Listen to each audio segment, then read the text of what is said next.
Hallelujah. So, last week po, na-share sa atin ni Pastor yung about fortress, no? Yung fortress, ito yung mga bagay na sa buhay natin na minsan hindi natin makita o hindi natin malaman kung paano natin aayusin, no? Parang meron sumusunod. May echo. No? So, minsan sa buhay natin, no? Doon tayo na panghihinaan ng loob. Sabi nga, it overcomes the power of God, the fortress. But when you overcome the fortress, then you will see the glory, the grace of God, and the power of God that will lift you up. Then you will start. Kaya nga po yung inatenan namin last week, yung kay Dr. Boone. Ganda po, no po? Ma-share ko lang po ng konti. Yung before you engage into His purpose. Yung title po is Engage to His Purpose. So, ang dami naming natutunan. Actually, sabi nga po, no, doon sa amin natutunan, no, unang-una, hindi ka nandoon o hindi kayo nandito ngayon para matuto. Right? We don't come here or you don't come to any seminar or any preaching because you want to learn.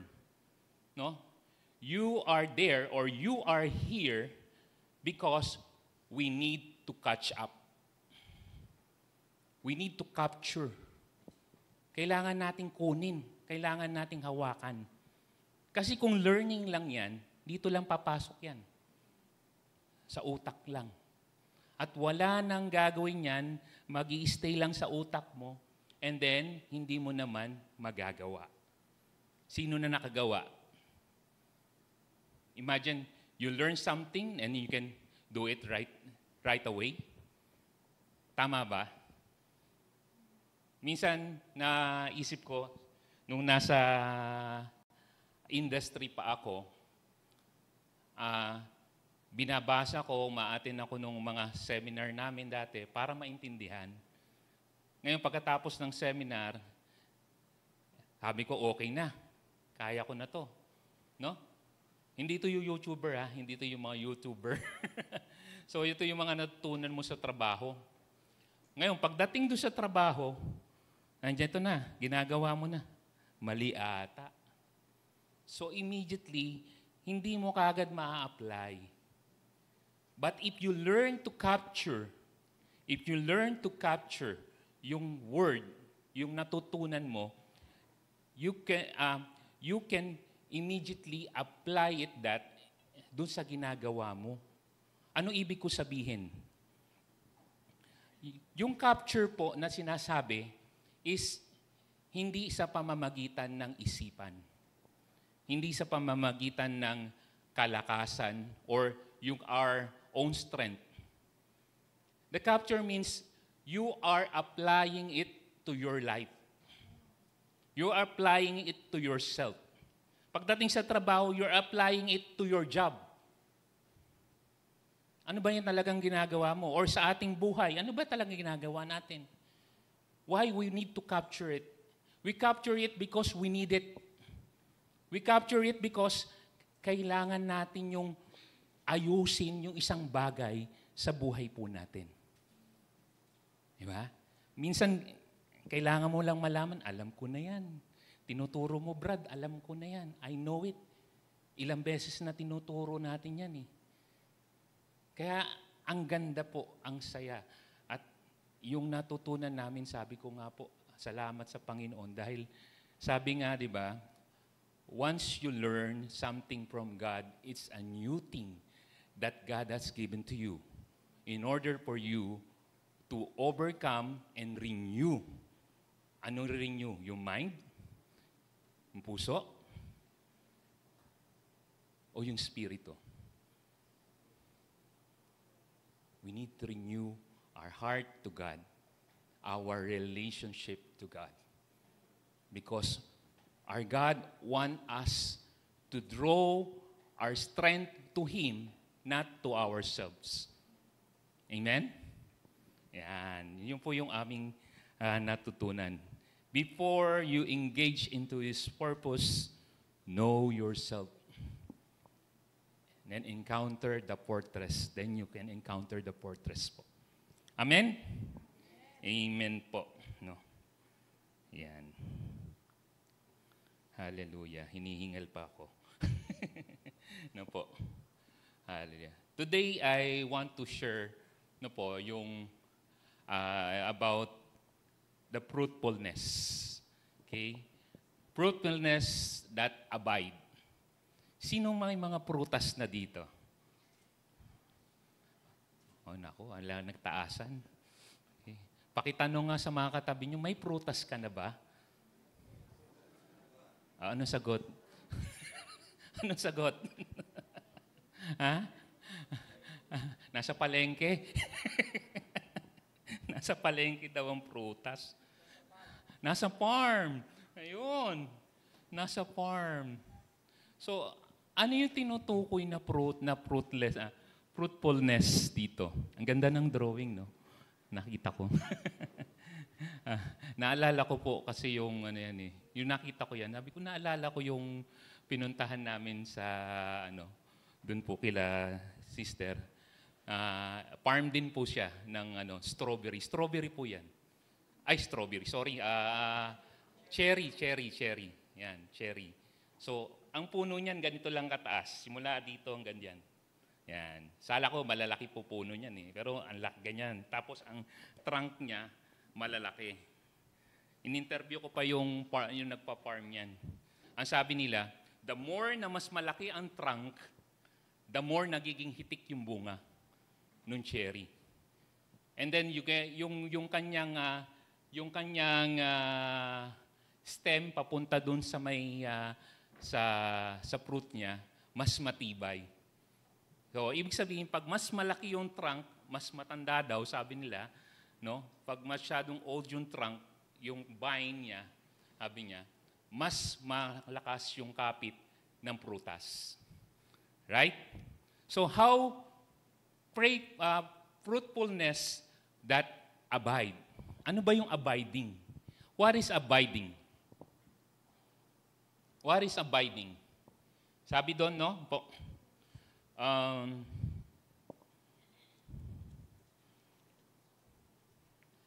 Sabi po doon, many people desire to be fruitful, successful, influential, and impactful, but true lasting fruit doesn't comes from trying harder. Mahirap. Mahirap magkaroon ng prutas. Kaya siguro yung mga tinanong nyo kanina, may prutas ka na ba? Wala kang maisagot. Diba? Marami ang tao po, parating nahihirapan magkaroon ng prutas sa isip nila, sa kanila pong gawain. Di ba po? Tuloy ko lang po. It comes from abiding deeper.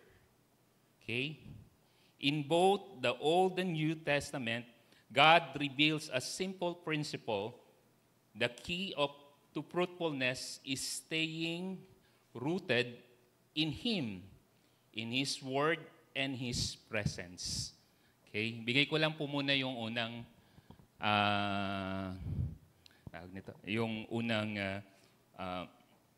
scripture po natin. John chapter 15 verse 4. Okay?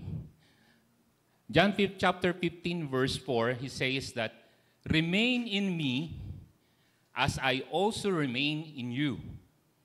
No branch can bear fruit by itself, it must remain in the vine. Neither can you bear fruit unless you remain in me. Ano sabi po kanina? Remain in me. So, as I also remain in you. Kaya po sinabi dyan na remain in me, kasi, tawag nito, we need to abide. Kaya nga po, abiding. Abiding means you are following. You are taking the responsibility that you need to obey.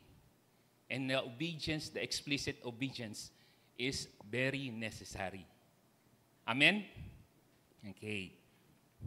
The message unpacks the abiding leads to fruitfulness, that it is consistent in spiritual and eternal.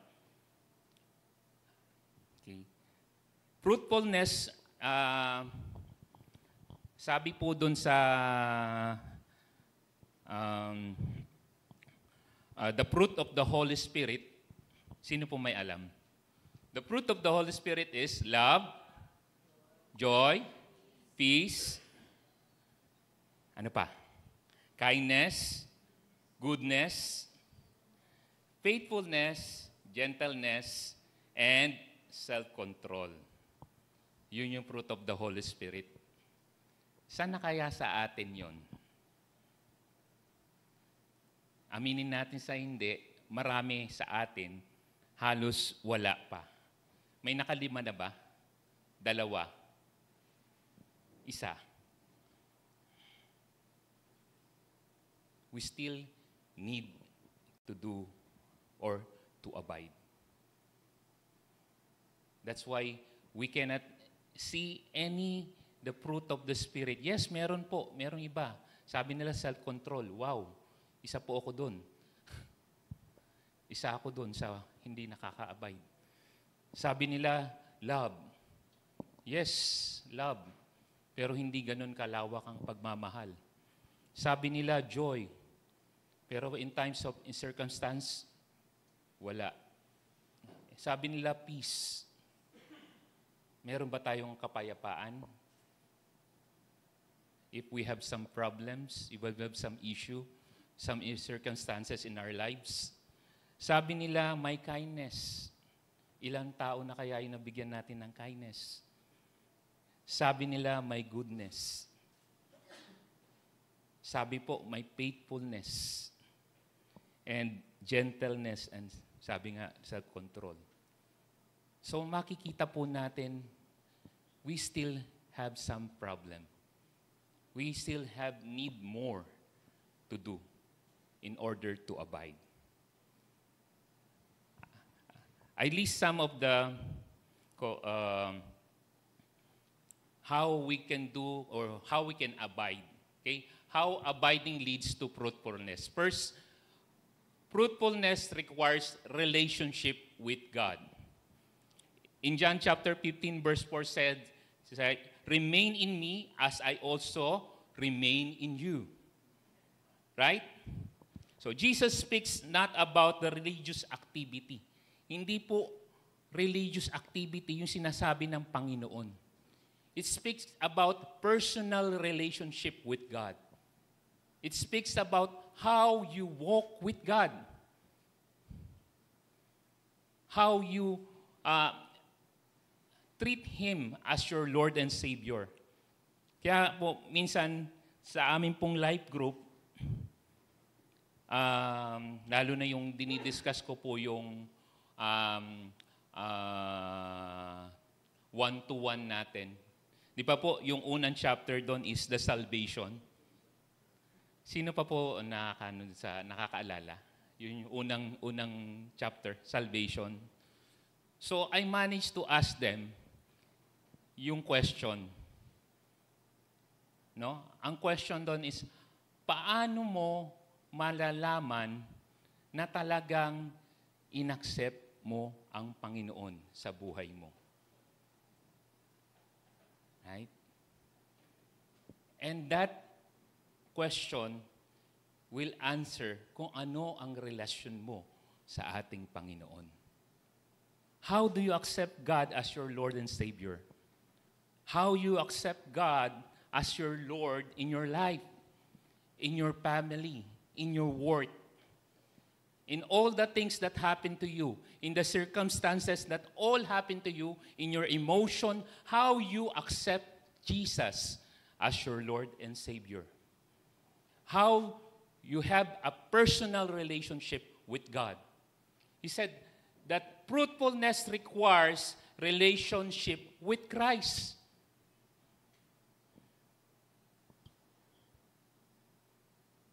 Jesus said, remain.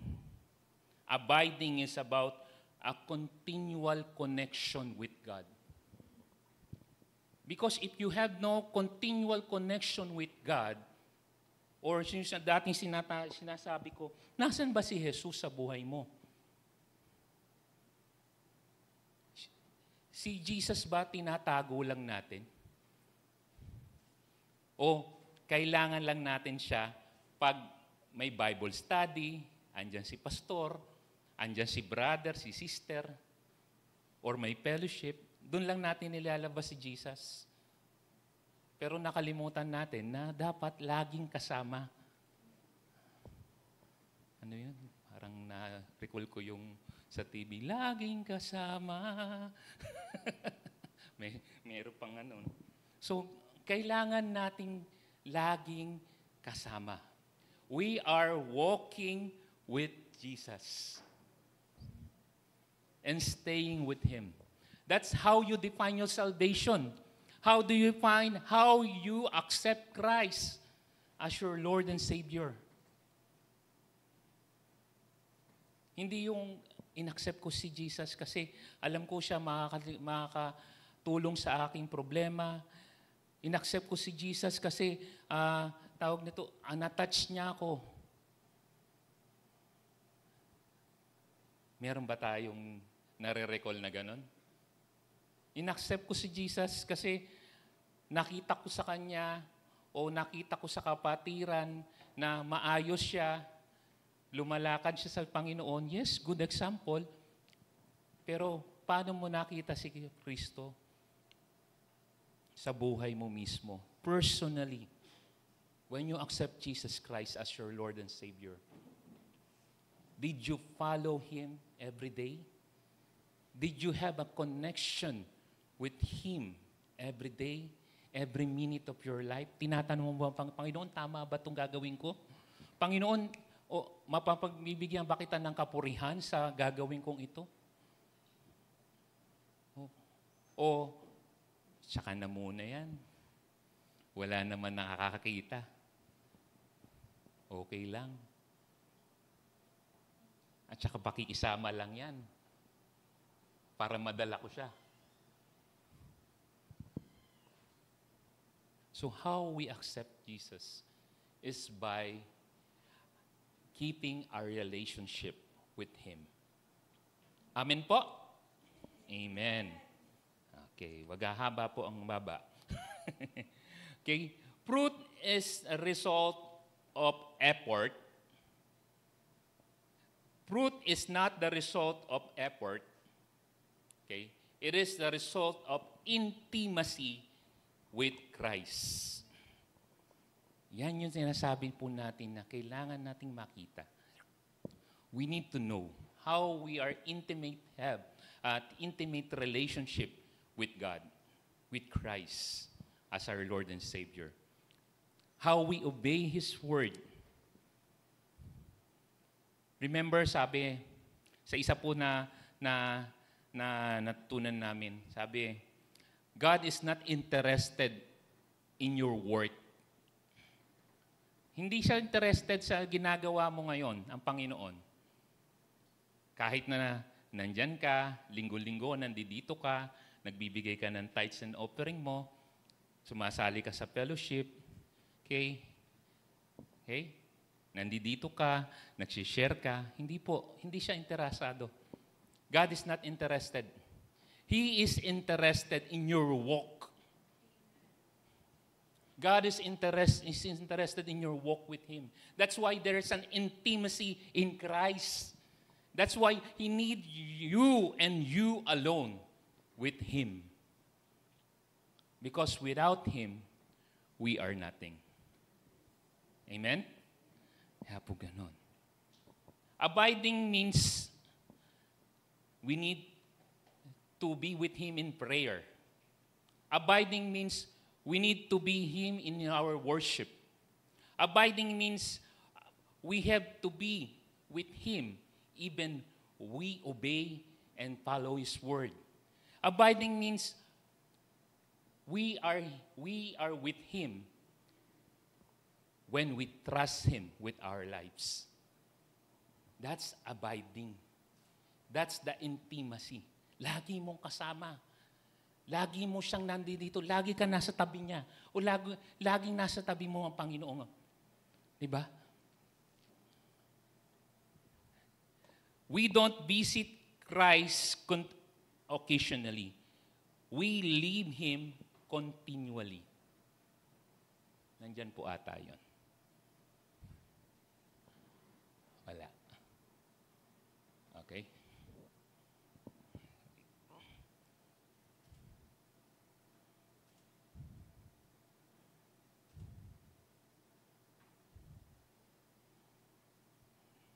Okay, wala. Sorry po, hindi ko nailagay. So, we don't visit Christ occasionally. As I have said, hindi lang siya occasional, no? We visit Him or we are with Him continually. Kailangan lagi. Walang putol. Kahit po nakaupo kayo dyan, kasama nyo si Kristo. Sa pag-iisip pa lang natin, kasama natin si Kristo. Kaya nga po yung seminar, sabi ni Pastor, ang daming natutunan. Ang dami pong na-capture. Actually, yung nandun po ako, sabi ko, ang galing. Kasi yung natutunan po natin, yung na-capture po natin about the reset and rebuild, is nandoon na tayo how we can engage to that reset and rebuild. And that reset and rebuild is the purpose of God. That's why we can engage on how we can engage to the reset and rebuild. Hinahanda tayo ng Diyos. That's how we need that intimacy. If we don't have an intimacy, paano ka lalakad? Paano mo malalaman yung panawagan ng Diyos sa buhay natin? Paano mo malalaman yung purpose ng Diyos sa buhay mo? Paano mo malalaman kung saan ka dadali ng Diyos? Kung hindi ka lalakad na kasama ang Diyos. Hindi mo makikita ang purpose. Hindi ka makaka-engage dun sa purpose ng Panginoon. We need to engage and to have intimacy with Him. Amen? Amen. Next. Po. No fruit without the vine. Hindi po. Yung susunod. Yes. No fruit without the vine. Sabi dun sa verse kanina, John chapter 15 verse 4, no branch can bear fruit by itself. Tama ba? May nakakita na ba kayo ng sanga na namunga, hindi naka-attach sa puno? Hindi nakakabit sa puno? Wala, di ba? It wither. Tawag nito, natutuyo, namamatay yung sanga. Kaya hindi siya mamunga kasi nakahiwalay siya at maaring mamatay. Even yung broken, no? Kaya hindi talaga pwedeng maghiwalay. Imagine that. Jesus said, I am the vine and we are the branches.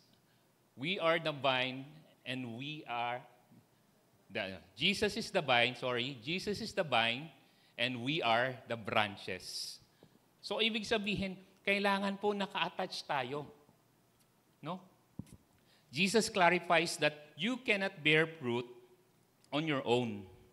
No matter how talented, gifted, dedicated you are, without Him, your life remains a barren or spiritual impact sa'yo. Yung walang paglago o pwedeng mawala ang spiritual mo o ikaw mismo. Tayo mismo pag wala sa Panginoon. No? Hindi tayo mamumunga. Meron ba kayong nakita na namumunga na sanga? Na nagpipilit siya mamunga? Yung minsan na umiire. Wala tayong nakikitang umiire na sanga. O mahirap pag nakakita kayo, no? Baka tumakbo kayo. So wala kayong nakikitang ganun.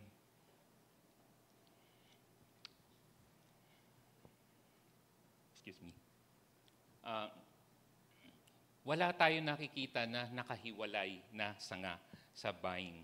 Okay? Okay. The branch doesn't create the life. Hindi po nanggagaling yung buhay sa sanga. Saan po nanggagaling? Sa vine. Doon mismo sa vine nanggagaling ang buhay. Hindi baliktad yan na paganyan. Ang vine papunta sa sanga. Kaya nagkakaroon ng bunga ang sanga. Okay? Amen? The moment you disconnect spiritually, fruitfulness stop. Abiding is not optional. It is essential. Okay? Hihinto at hihinto pag natanggal tayo sa vine. Sinong gustong matanggal sa vine? Wala. Itaas po ang kamay. Wala. Pakitanong nga po yung mga kasama natin, mga katabi niyo po. Gusto niyo ba matanggal sa vine? Gusto niyo bang maputol?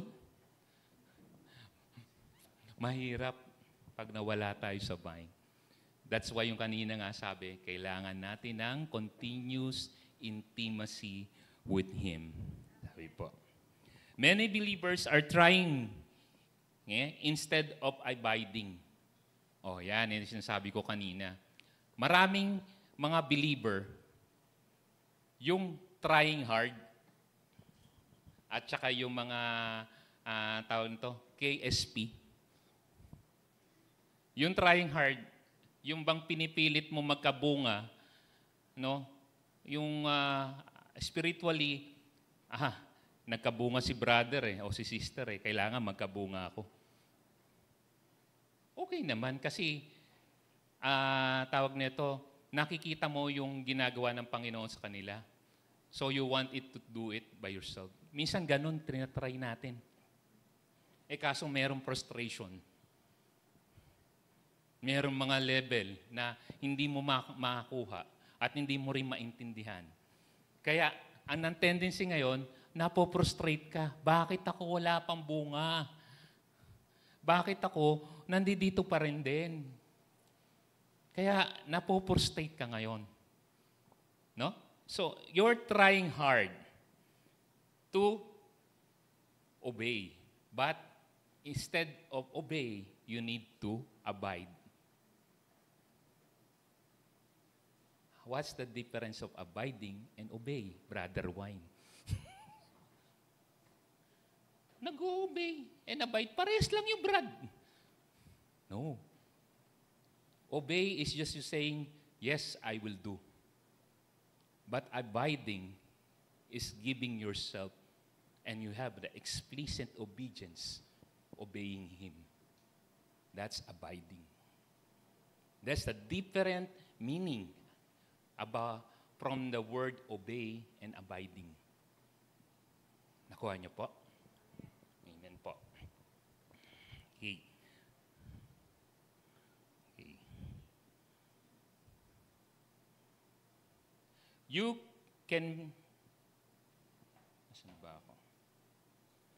can be busy for God but still disconnected from God. Naniniwala po ba tayo doon? You can be busy with God, but you are still disconnected from God. Busy ka. Bakit kang busy? May mga ministry ako. Meron akong mga ginagawa dito pa. May inuutos pa po si pastor. Marami pa po kaming seminar na gagawin. Marami pa pong aayusin. Kailangan po akong mattend ng ganito na sa seminar. Kailangan po akong mattend sa church weekly. May practice po ang worship team. I'm not saying not good or something wrong with that. But it depends or if that happen in your thinking na yun na lang ang gagawin mo, busy-busy ka. Sabi nga pag busy-busy ka, wala ka ng time. And you are forgetting what you are doing is not for God, but it is why God wants you to be. Kuha niyo po? Nakuha niyo po? Hindi dahil sa mga ginagawa mo at dahil sa sinasabi mo na, gagawin ko to dahil sa Diyos. Hindi. Dahil ginagawa mo yan, dapat kasi gusto ng Diyos na gawin mo. Hindi mo gawin. Kasi pag kinabi mo ng, ginagawa ko to, marami akong ginagawa ngayon, ito, may activity dito, may activity doon. Hindi ko na alam anong gagawin ko. Sunod-sunod. Sino na be-burden? Then we find ourselves frustrated. Ganito pa pagiging Kristiyano? O titiisin ko na lang. Sumusunod naman ako. Faithful naman ako. Yan, may faithful. Oops. Okay, bibilisan ko na po ng konti. Faithful. Yan. Pasok tayo dun sa pangalawa. Faithful.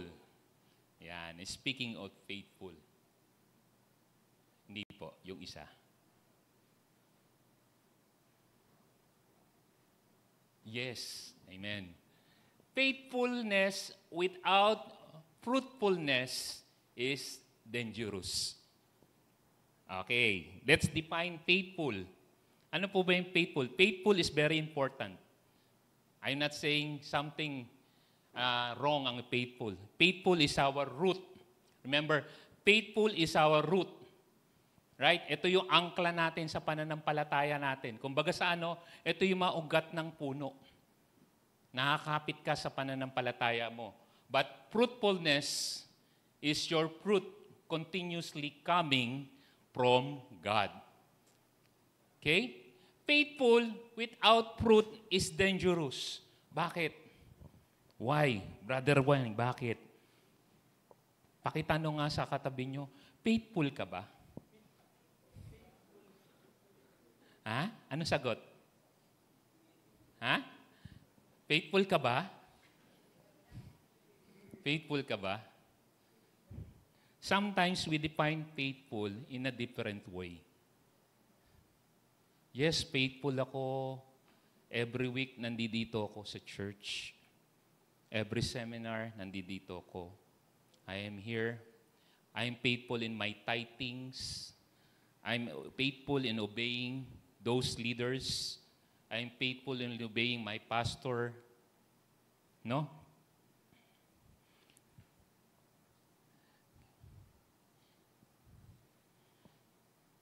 Ang sabi doon, just imagine yung basahin ko lang po to. God give us opportunities, season, and grace, but He also expect result. Okay? Imagine, sino po nakakatanda po nung fig tree? That cursed by, sinabi na kinurse ng Panginoong Jesus. Sino nakakatanda ng story? Ayan, dalawa lang. So, mayroong fig tree, lumalakad mo ang Panginoong Jesus. Ang sabi niya, nakita niya yung fig tree, walang bunga. Puro dahon lang. Yung fig tree parang yung granada. No? Some Mediterranean fruits. Nakita niya, sabi niya ang Panginoon,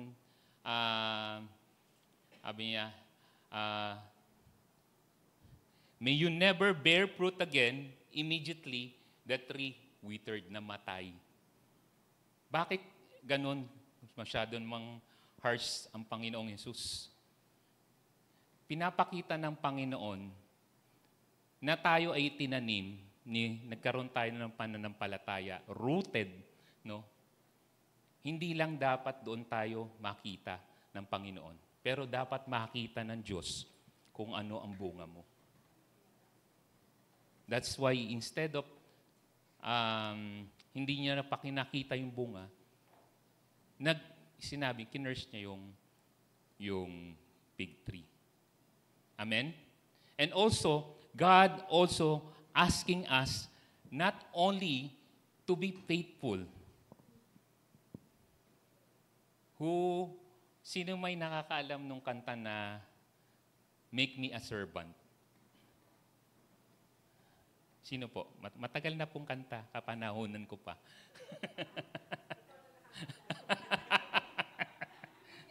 Sabi doon, di ba? Paborito ko tuloy yun eh. Actually, paborito yun. Make me a servant, humble and meek. Lord, let me lift up those who are weak. Yeah? Yun po yung tono. And may my prayer of my life always be, make me a servant, make me a servant today. Ganda, di ba? God called us not to be a servant. Because if you're talking to be a servant, you are still holding the faithfulness only. Faithful tayo. Gusto nating mag-serve. Yes, we need to serve. But we need also to do the will of God. Remember the parable of the talent. Binigyan niya ng 5, yung isa binigyan ng 5, 2, or yung isa-isa. The 3 of them are faithful. They accept it. They accept. And then, they hold yung talent. Pero ano sabi ng master? Master told them that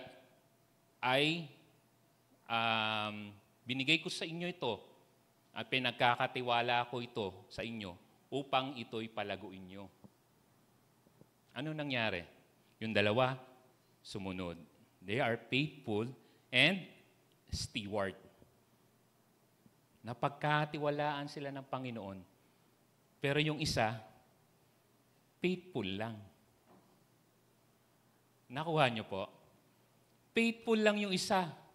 So ano nangyari? Hindi pinagkatiwalaan ng Panginoon yung isa. Pero yung 2, nagpagkatiwalaan niya. They are the steward. So we cannot be a servant without the stewardship. So the stewardship meaning we need to have our fruit. Kaya mayroong fruitfulness eh. Kaya nga yung faith is not only given to us, but it's also tied up with the fruitfulness. Hindi lang faith na nakaupo tayo dyan sa silya, linggo-linggo, nagbibigay ng tithes, sumusunod, yes ma, yes po, yes po, yes po, but we are not faithful. We are not fruitful. We just say we are faithful because we are here. And babalik tayo dun sa kaninang sinabi natin. God has no concern in your work. He is concerned in your walk. Paglakad mo sa ating Panginoon. Amen po. Amen po. May natututunan po ba? Amen po. Okay.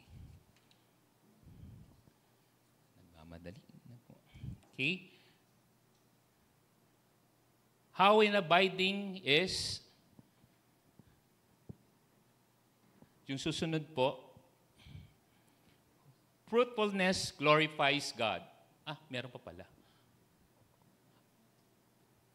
Sorry. Ito na po yung sinabi ko kanina. Okay, God is not concerned in our work, but He is concerned with our walk. Okay? Unless you know how to walk with God, you cannot work with God. Amen?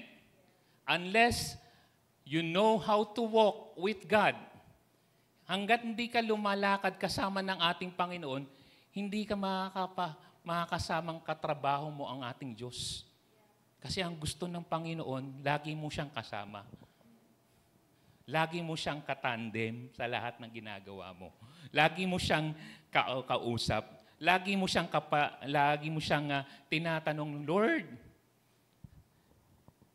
para sa iyo ba to o para sa akin? Para saan ba to, Lord? Para ba sa Kanya o para sa akin? O para sa iyo? Let us think. Let us search our heart if we are working with God. Amen po. Okay, number 2. Fruitfulness glorifies God. Amen? We need to be fruitful because we need to glorify God. In John chapter 15, verse 8, says, "This is my Father's glory, that you may bear fruit, much fruit, showing yourselves to be my disciple." Okay? This is to my Father's glory. That's why fruitfulness glorifies God. Jesus said, it will glorify the Father. Pag nagkabunga ka, makikita ng Panginoon na nakikita niya yung pagmamahal na binigay niya sa atin. Yung effort ng Panginoon na binigay niya sa atin, ay nakikita niya ngayon na nagkakabunga. You become the stewardship of God. And then, He will give you more and more and more and more. Amen po. Jesus speaks directly about about what pleases the Father. Not just obedience, but outcomes. Fruitfulness is what draws the attention to God, goodness, and power at work in us. A tree that bears fruit becomes blessing to others. A life that bears fruit brings glory to God. Nakuha niyo po. Pag nagkabunga po tayo, hindi po para sa atin. Unang-una, it's not will glorify us. First of all, it will glorify the Father. When we glorify the Father, the blessing will come to the Father through the people within us. Ganun po gumalaw ang Panginoon. Hindi po ikaw muna, tapos sabihin mo sa Panginoon, ginawa ko yan, Lord, para sa iyo. No. The Father will be the one to give you. And the Father will be the one, the God will be the one to glorify. Amen? Amen. God is not glorified by how long you've been in the church. Sabi doon, hindi ko na ata nalagay. Okay, God is not glorified by how long you been in the church. Yan ang sinasabi ko po kanina. Hindi sukatan ang pagiging matagal sa church. Sino na po dito yung nasa 30s na? 30 years in being a Christian. Wala. 25 years. 20 years. Oh, yun.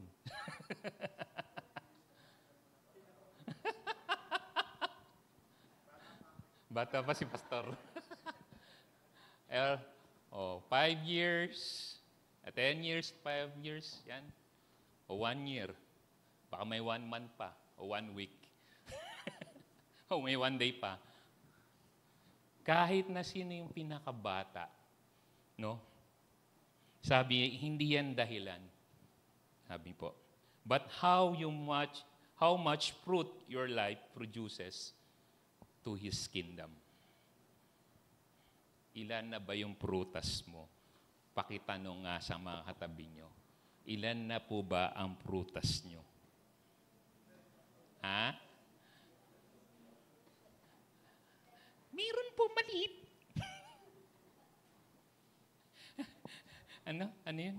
Ano yun? Ano yung prutas na maliit? Aratilis. Apo?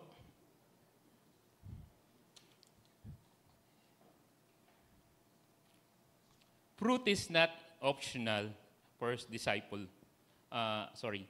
Fruit is not optional for disciple. It is the evidence of one. Hindi siya optional.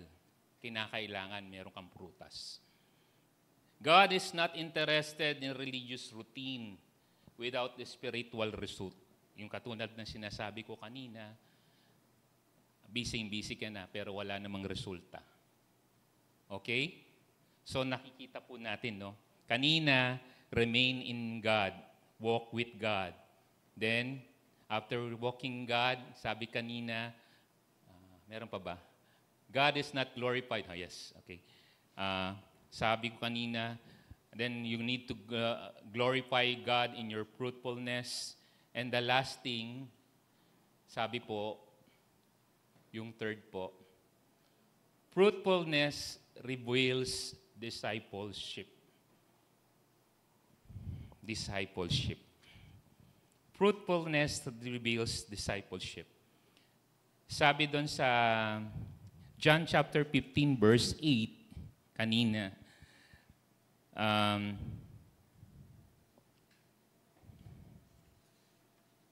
po sa chapter in verse 8.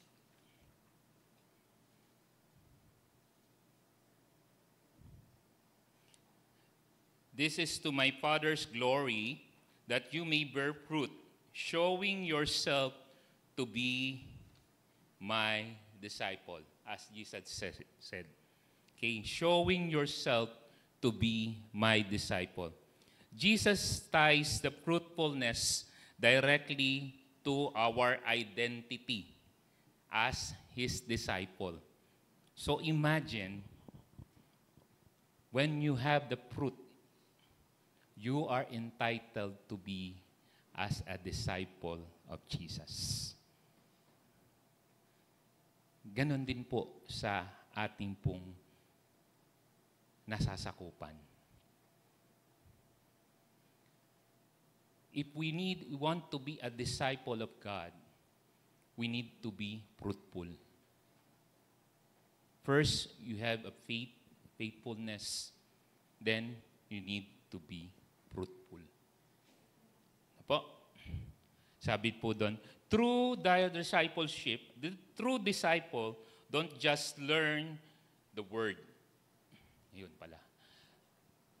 They capture the live word and it produces fruits. Kaya nga kailangan hindi mo natutunan lang yung salita ng ating Panginoon. Kailangan na-capture mo. Ibig sabihin, kinuha mo. Tinanggap mo. Inadapt mo. We adapt it in our lives so we can apply it in our lives. Hindi yung naisip mo lang. Kaya dumadating minsan yung sinasabing faithful lang. Faithfulness. But the fruitfulness is nothing. Kasi faith ka lang. Naniniwala ka lang. Pero hindi mo ginagawa yung paniniwala mo. Tama? Tama po? Naniniwala ka lang. Alam mo yung salita. You know the word. You learn the word. But you don't acknowledge the word. Why? Kasi natatakot ka. Kaya nga yung pinag-aralan natin na tinuro ng ating pastor, yung tinatawag na fortress. Kaya hindi natin matanggal yung fortress eh. Kasi naniniwala ka lang. May faith ka lang. You have faith? Yes, I have faith. I have a faith like a mustard. Kaya lang hanggang mustard na lang eh. Remember, yung seed. na itinanim sa'yo, sabi po ng ating pastor kanina, ang ganda-ganda, sinabi po, yung seed na itinanim sa atin, para sa'yo yun eh. Para sa atin yun. Pag binigyan ka ng seed ng Panginoon, para sa atin yun. Hindi mo ibibigay sa iba. Kuha mo? Hindi mo ibibigay sa iba. Para sa iyo yung seed na ibinigay ng Panginoon. Anong gagawin mo sa seed? Itatanim mo sa puso mo. Itatanim mo sa spirito mo. Palalaguin mo, palalawigin mo hanggang sa lumaki, naging tree. Lumaki na yung seed na nasa iyo. At hindi magtatapos po doon. Mamumunga siya ng mamumunga, ng mamumunga, ng mamumunga. Kasi yung seed na yon, alam mo kung sino ang nagbigay. That's how you capture the word.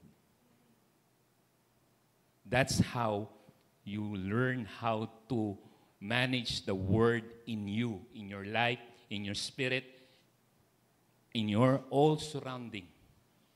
Sa lahat na nasasakupan mo, alam mo. At yung prutas, yung fruit na namunga sa iyo, yun ang isi-share mo doon sa nasasakupan mo. Yan galing, di ba? That's why sabi niya, true disciples don't just learn the word, they capture and it will produce fruit. Kaya kinakailangan, saluhin mo talaga eh. Kunin mo. Amen po? Yes. Okay. Added ko lang po to. God is more interested to form, nandiyan ba? Hindi ko po mabasa. Conclusion po yan. So, God is more interested to form and make you rather to empower us. Do you believe? He is more interested to form us, to make us. No? Kailangan niya tayong ayusin. Kailangan niya tayong buuin. Rather us to empower us. Because if you are formed, if you are made by God, then the power is already with you. Amen? Opo. Hallelujah. Conclusion po tayo. Ayan na. First, abiding is not about performance. It's about your obedience to follow and walk with God. Yan. Abiding is not about performance. It's about your obedience to follow and walk with God. Okay? No branch can bear fruits alone. Stay connected. Okay? God is more interested to form and make us rather than to empower us. Okay? Fruitful reveals the true disciple of Jesus. May nakuha po ba tayo sa araw na ito? And I pray na, sabi nga po, hindi lang tayo maging servant, hindi lang tayo maging faithful, but we, all of us, okay, no? Become fruitful, steward, okay? And walking with our God. Amen po. Salamat po. Salamat.